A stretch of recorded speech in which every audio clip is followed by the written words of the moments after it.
Hello friends, welcome to my channel SPT triple nine. This is Vikas और आज के इस लेक्चर में हम लोग डीलर्स के बारे में पढ़ने वाले हैं। टैली जीएसटी में जो रजिस्ट्रेशन हम लोग कराते हैं तो दो तरह के रजिस्ट्रेशन होते हैं। तो सबसे पहले तो समझते हैं कि जीएसटी रजिस्ट्रेशन कराना ज़रूरी है तो कितनी लिमिट है उसके लिए। तो अलग अलग स्टेट्स में लिमिट रखी गई है। जो नॉर्मल स्टेट्स हैं उनके लिए 10 लाख का टर्नओवर है। टर्नओवर का मतलब होता है ईयरली जो आपका बिजनेस में इनकमिंग और आउटगोइंग होती है कैश की, वो टर्नओवर कहलाता है। तो अगर 10 लाख के आसपास है तो नॉर्मल स्टेट्स में तो आपको जीएसटी रजिस्ट्रेशन कराने की नीड नहीं है।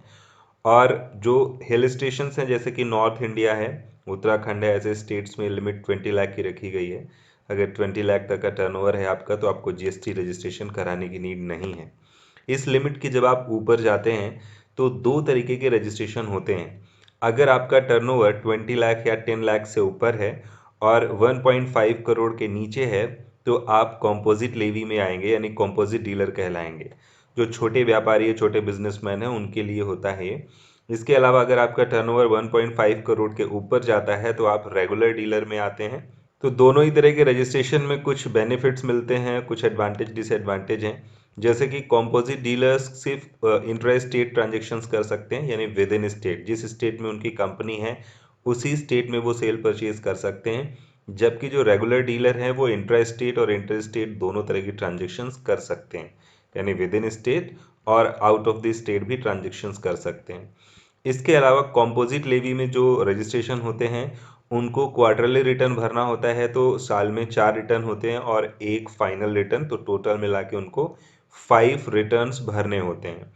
रिटर्न्स का मतलब यहाँ पे जीएसटी पे आउट से है कि आपको जीएसटी का जो सेटलमेंट करना है वो साल में 5 टाइम्स करना होगा।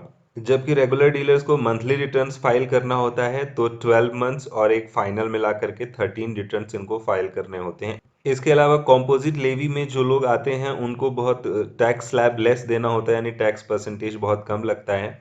और जो रेगुलर में है वो मेन टैक्स स्लैब के अंडर में आते हैं। तो आइए इनको समझते हैं। जो कॉम्पोजिट लेवी में आते हैं उनको 1%, 2%, 5% और 6% के स्लैब में रखा जाता है। यानी अगर वो ट्रेडर्स और सप्लायर्स हैं तो उनको 1% का जीएसटी देना है, जिसमें से 0.5 सीजीएसटी और एसजीएसटी डिवाइड होता है। और अगर मैन्युफैक्चरर्स हैं तो 2% जीएसटी के अंडर में आते हैं, सीजीएसटी 1%, एसजीएसटी 1%। अगर रेस्टोरेंट वगैरह चलाते हैं तो उनके लिए 5% है, 2.5 डिवाइड होता है। और अगर अदर सर्विसेज और मिक्स्ड सर्विसेज हैं तो उनको 6% के अंडर में रखा जाता है। जबकि जो रेगुलर डीलर्स हैं उनको 5%, 12%, 18% और 28% के उसमें लेवी में रखा जाता है, जिसमें से डिवाइड होता है सीजीएसटी और एसजीएसटी। तो रेगुलर डीलर को ये परसेंटेज पे अलग अलग टैक्स भरने होते हैं एज पर दी प्रोडक्ट, क्योंकि बहुत सारे प्रोडक्ट होते हैं, उनका बिजनेस होता है, तो सभी पे अलग अलग परसेंटेज के टैक्स लगते हैं। So guys, complete tally GST के कोर्स के लिए आप फर्दर प्लेलिस्ट हमारी फॉलो कर सकते हैं। That's all for this lecture. If you have any doubt और question then you can contact. Thanks for watching.